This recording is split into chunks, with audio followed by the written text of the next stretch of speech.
छोड़कर चले जाएं अगर ये पॉल्यूशन खत्म नहीं हुआ तो।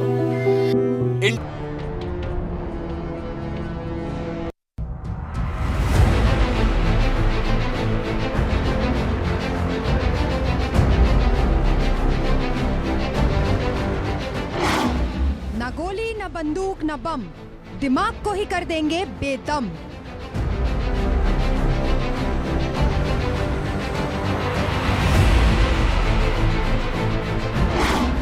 नहीं होगी हथियारों से लड़ाई, केमिकल वेपन मौत की परछाई।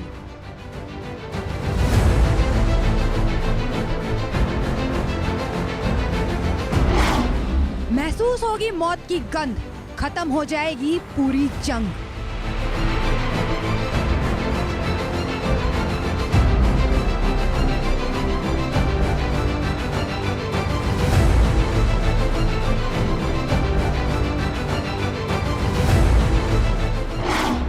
याद है 2002 मॉस्को थिएटर, रासायनिक युद्ध होगा भयंकर।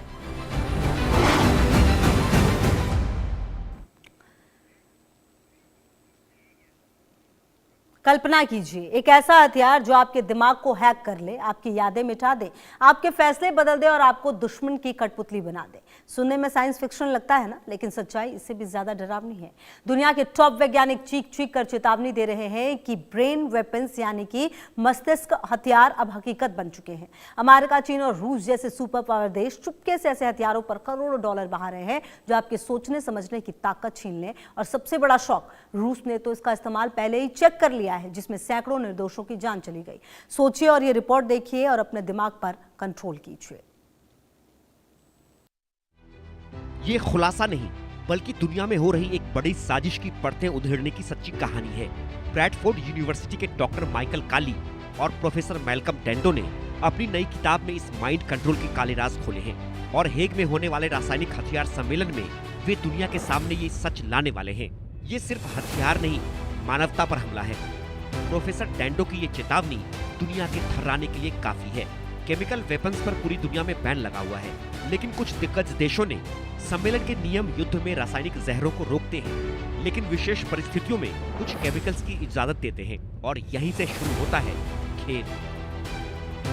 वैज्ञानिकों का कहना है कि अमेरिका, चीन, रूस और यहाँ तक कि ब्रिटेन 1950 के दशक से केंद्रीय तंत्रिका तंत्र यानी CNS को टारगेट करने वाले हथियारों पर रिसर्च कर रहे हैं। इन हथियारों को बनाने का उद्देश्य दुश्मनों को घंटों और दिनों तक बेहोश करना, दुश्मन में मति भ्रम पैदा करना, लकवा मारना, युद्ध के बीच दुश्मन के दिमाग को भटका देना।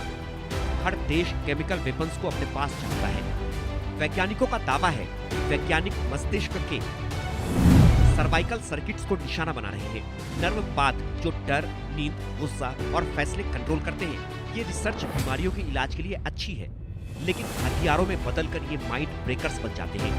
सोचिए, एक स्प्रे या गैस जो आपको डर से पागल कर दे या आपकी यादें मिटा दे। आधुनिक न्यूरोसाइंस इतनी एडवांस हो गई है कि असली हॉरर मूवीज जैसी चीजें रियल हो रही हैं। डेंडो की ये वार्निंग दुनिया को हिला रही है।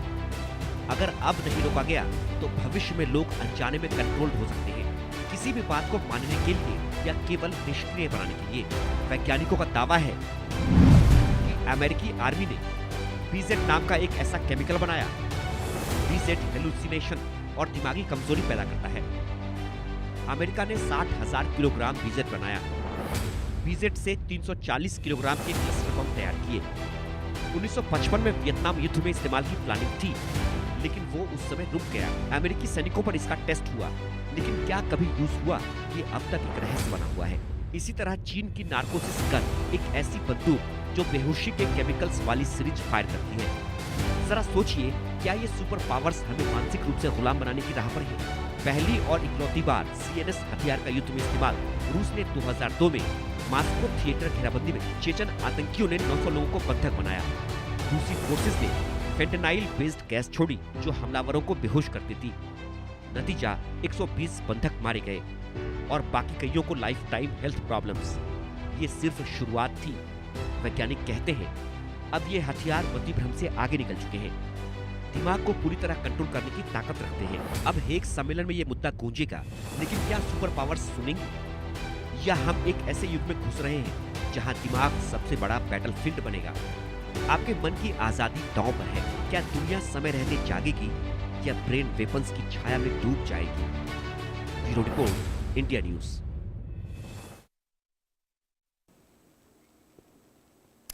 और चलिए हम आगे बातचीत करेंगे। हमारे साथ wing commander retired Praful Bakshi sir जुड़ चुके हैं। इसके अलावा मेरे साथ major general retired Sudhakar ji भी जुड़ेंगे, भू राजनीतिक सामरिक रक्षा विशेषज्ञ। फिलहाल प्रफुल्ल बख्शी सर हमारे साथ जुड़े हुए हैं, डिफेंस एक्सपर्ट भी हैं। बहुत स्वागत है सर आपका, वेरी गुड इवनिंग।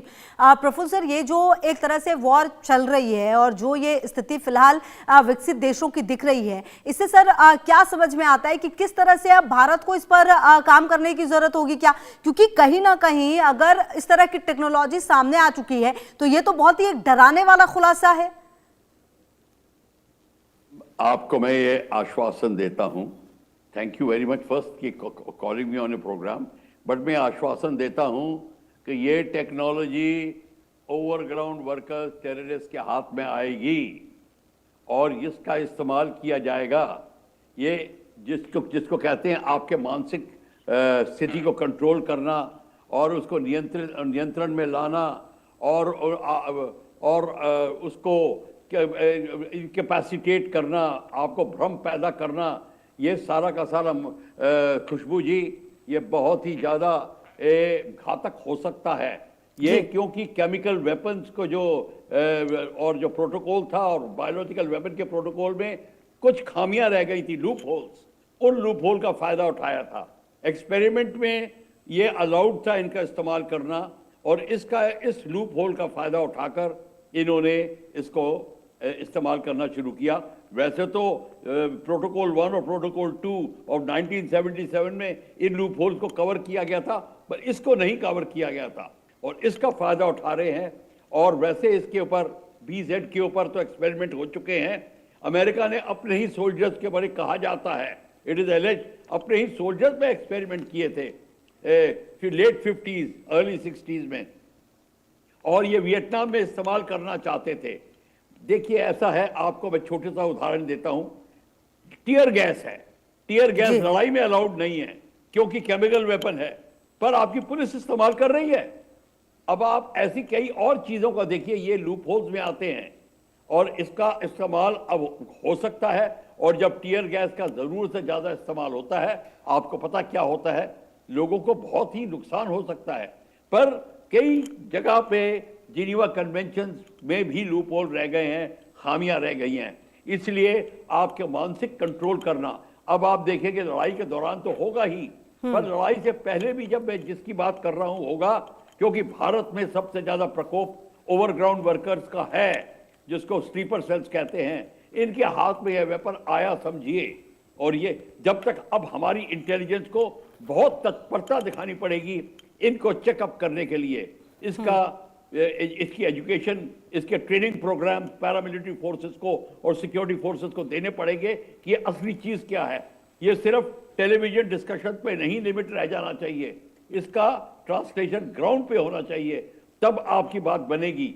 ये बहुत ही, और इसका पहले खुलासा हो चुका है, मेंटल इनकैपेसिटेटिंग वेपन्स के बारे में डिस्कशन हो चुकी है ह्यूमैनिटेरियन लॉज में। मैंने इसके एक्चुअली क्लास ली हुई है इनकैपेसिटेटिंग वेपन्स की, कि कैसे इनकैपेसिटेट कर सकते हैं।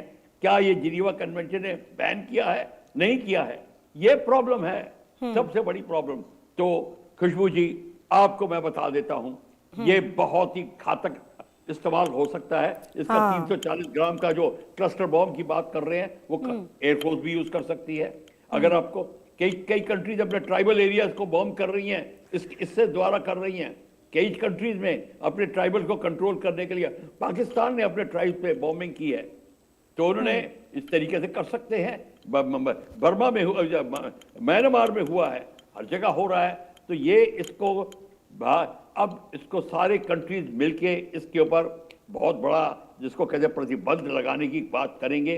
अगर नहीं करेंगे तो बात हाथ से निकल जाएगी। जी बिल्कुल। अच्छा सर, मैं कहीं पढ़ भी रही थी ये कि जो चीन जैसा देश है सर, वो ऐसे हथियार बनाने की कोशिश कर रहा है, ऐसे हथियार को विकसित करने की कोशिश में है जहां पर जो दुश्मन है उनको मारा नहीं जाएगा, उनको पैरालाइज कर दिया जाएगा, उनके दिमाग को कंट्रोल करने की जो सिस्टम है उस तरफ बढ़ा जा रहा है। मतलब आप देखिए सर कि किस तरीके से अगर टेक्नोलॉजी बढ़ रही है तो उसका इस्तेमाल किस तरीके से ये देश कर रहे हैं। कुल मिलाकर जो हम कहते हैं कि टेक्नोलॉजी एक तरह से खतरा है, जब यही सारी बातें आती है तो ये समझ में आता है कि कितना ज्यादा मिसयूज टेक्नोलॉजी का किया जा सकता है।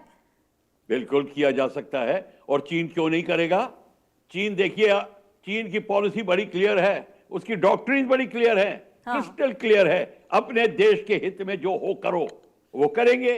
वो क्यों नहीं करेंगे। जिन्होंने आपको देखा गलवान में क्या हालत की थी, आप कोई बिना राइफल के वो उन्होंने हमला कर दिया हमारे जवानों के ऊपर। देखिए, हमको एग्रेसिव पॉलिसी लानी पड़ेगी चीन जैसे देश को कंट्रोल में करने के लिए।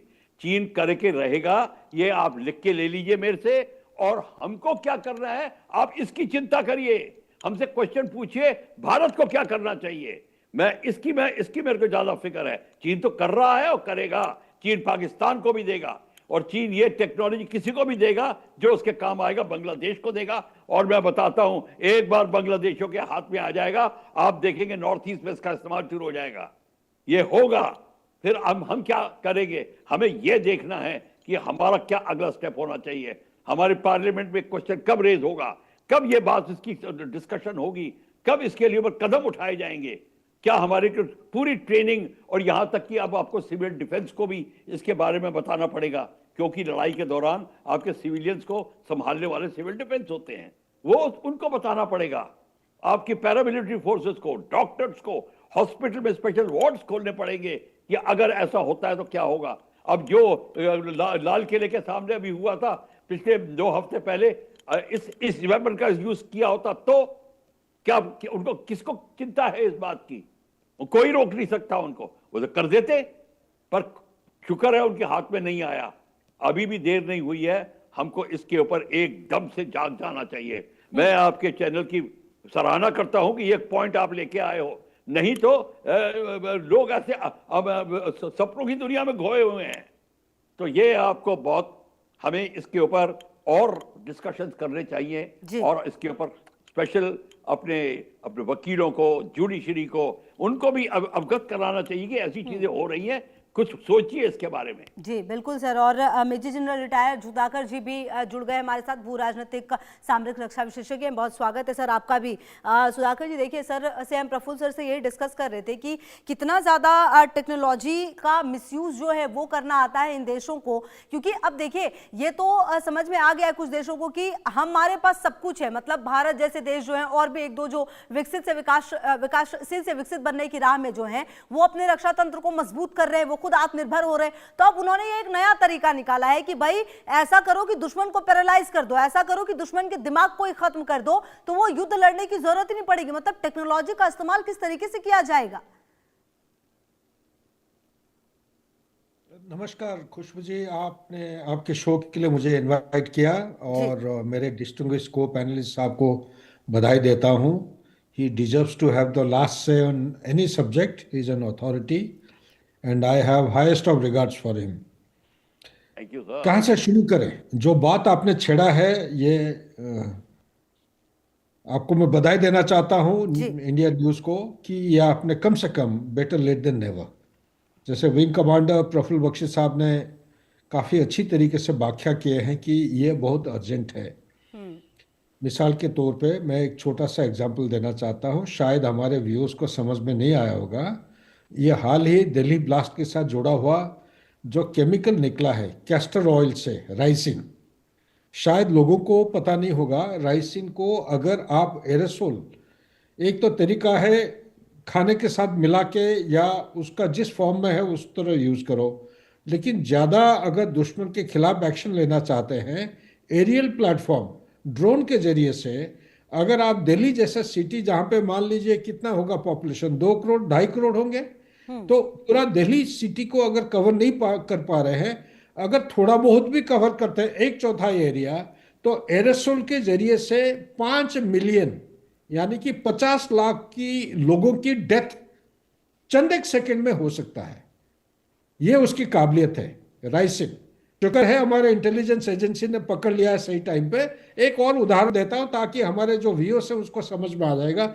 2022 को रशिया ने इसको यूज किया था चेचन रिबेल्स, चेचन के जो टेररिस्ट हैं या मिलिटेंट्स हैं उनके खिलाफ 120 लोगों की काफी लोगों का देहांत की खबर आया था और 120 होस्टेजेस पकड़े गए थे। उनको छुड़ाने के लिए इसको इस्तेमाल किया था 2002 होस्टेज क्राइसिस जो हुआ था चेचन मिलिटेंट के साथ।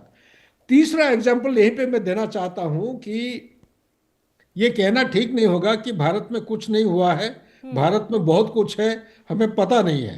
तो ओपन चैनल में आपके मीडियम के थ्रू इसको खुलासा करना ठीक नहीं होगा, लेकिन भारत कोई भी चीज में आज के दिन में पीछे नहीं रहा है। और साथ ही ये भी कहना चाहता हूं कि कोई भी चीज में हम कोई की चीजों में बहुत आगे जा चुके हैं, लेकिन चंद एक चीजों में आगे जाने की जरूरत है। जैसे कि ये एक आपने उठाया, इससे आप बिल्कुल सही पॉइंट कह रहे हैं। इसमें क्या होता है, सबसे इंपॉर्टेंट केंद्र बिंदु होता है डिसीजन मेकिंग। ये एक ऐसा चीज है, फियर यानी कि भय और मेमोरी लॉस, बिहेवियरल पैटर्न, और आपका जो फौज में क्या होता है, लीडरशिप क्वालिटी क्या है, एंटिसिपेट, दुश्मन कहां पे हमला करेगा, कैसे करेगा, ठीक है कि नहीं, इसको एंटिसिपेट करना हमें ट्रेनिंग मिलता है। साहब प्रफुल्ल बख्शी साहब और हमारा ट्रेनिंग जैसे एक जैसा है।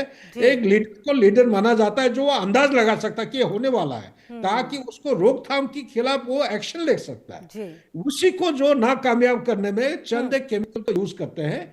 और ये जैसे उन्होंने राइट कंट्रोल के बारे में बताया, हिंदुस्तान सिग्नेटरी है, लेकिन साथ ही इनके ऊपर रिसर्च, मेरा अंदाज यही कह रहा है कि हम रिसर्च करना शुरू कर दिए हैं। क्योंकि ये जो पैंडेमिक था, पैंडेमिक क्या था, पैंडेमिक की इस किस्म की, ये जो कोविड-19 की बात कर रहे हैं, ये एक बायोलॉजिकल वॉरफेयर था। ये इसी के माध्यम के जरिए से उन्होंने इस्तेमाल किया है। तो ये ऐसा ना हो कि अभी सुनने मिला कि पेशावर के पास एक लैब है, चाइना और पाकिस्तान ने खोले हैं, ऐसे छोटे छोटे इंजीनियर्ड मच्छर बना रहे हैं। वो मच्छर को ट्रॉपिकल एरिया में, जैसे दिल्ली जैसा शहर है, दिल्ली हो गया, भोपाल हो गया, चेन्नई हो गया, जहां पे ट्रॉपिकल ह्यूमिडिटी हाई होना चाहिए, वहां पे लाके वो मास ये में छोड़ेंगे। और ये डेंगी का जो बीमारी है, इसी मच्छर के जरिए से इंजेक्ट किया जाएगा। वो भी एक किस्म का एक वॉरफेयर। लास्ट पॉइंट यहीं पे खुशबू जी कहना चाहता हूं कि 2040 तक, 2040 तक नाटो फोर्सेस ने एक नया हथियार शुरू किया है रिसर्च करने में, और उसको अपनाना शुरू किए हैं। NATO forces France, Germany, USA और इनके साथ नॉन नाटो एलाई हैं जैसे जापान, कोरिया, ये भी स्टार्ट कर दिए हैं। उसको बोलते हैं weaponisation of neuroscience. Weaponisation of neuroscience जो है, बेसिकली उसको बोलते हैं ह्यूमन माइंड को हैक करता है, काटता है, तोड़ता है। यानी कि एक जवान कल आने वाले समय में युद्ध की वातावरण और इकोसिस्टम ऐसा बदलते जा रहा है। सीनियर कमांडर जब हुक्म देगा तो जवान वो हुक्म को आउटराइटली, जो ब्लाइंडली फॉलो करता था, वो नहीं करेगा। उसको एक बार, दो बार, तीन बार उसको रोकने की कोशिश करेगा। यहाँ पे आर्मी या आर्म फोर्सेस का जो एक बुनियादी मिलिट्री साइंस का सिखलाई है, इसके बरखिलाफ हो जाता है तो लड़ाई में एक दंगा सृष्टि होने का काफी खतरा रहता है। ये भी एक नए किस्म की लड़ाई, इस किस्म की सोच बिल्कुल। और ये अब इसके लिए तैयारी तो करनी पड़ेगी, और अब देखना ये होगा कि भारत किस तरीके से इसके लिए तैयारी करता है। सर प्रफुल्ल बख्शी सर, वैसे समय की कमी है, लेकिन सर ठीक है, अगर छोटे में सर आप इसको वाइंड अप कर पाए जी। मैं कहता हूँ जनरल सुधाकर ने एब्सोल्युटली करेक्ट बोला। मैं ये बता रहा हूँ कि ये वेपन सिस्टम्स को की जो इस्तेमाल है, वो तो हमें नॉलेज तो ठीक है, पर हमको इसकी प्रैक्टिस करनी चाहिए। अगर रशियंस ने प्रैक्टिस की होती उनके पास टेक्नोलॉजी, तो उनके 120 बंदूक नहीं बचे, उनके 700 तक में 120 मर गए। क्योंकि इसकी रेगुलर प्रैक्टिस होनी चाहिए, इसका नॉलेज वितरण होना चाहिए। एक तो ये बात बहुत जरूरी है, मैं ये आपको बताना चाहता था। ठीक है सर, ओके, बहुत शुक्रिया प्रफुल्ल सर आपका भी, और सुधाकर सर आपका भी, और हमारे साथ जुड़ने के लिए बहुत बहुत धन्यवाद आपका। और चलिए आगे